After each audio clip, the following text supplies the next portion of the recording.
Sate dia wujud sebab tentera Turki. Sate adalah makanan berdaging yang dicucuk di atas medium yang panjang macam lidi ataupun tulang daun kelapa. Disajikan dengan kuah kacang untuk General Malaysia. Daripada Encyclopedia of Chinese and Oriental Cookery 1988, sate muncul di Jawa sekitar abad ke-19 sebagai hasil kreativiti penjajah jalanan yang tengok Pak Arab masak shish kebab pada masa itu. Kebab pula berasal daripada tentera Turki pada abad pertengahan sebagai teknik memasak dengan alatan memasak paling minimum iaitu pedang diorang sendiri. Fast forward balik sekarang, sate dah ada pelbagai variasi macam sate kita, sate Padang, Madura dan Merangi.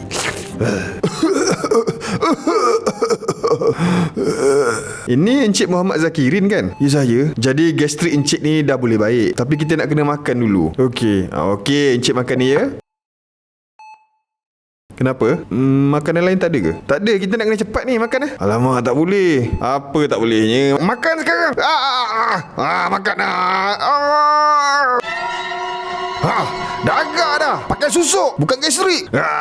Nurse, here. Ambilkan lagi lidi sate.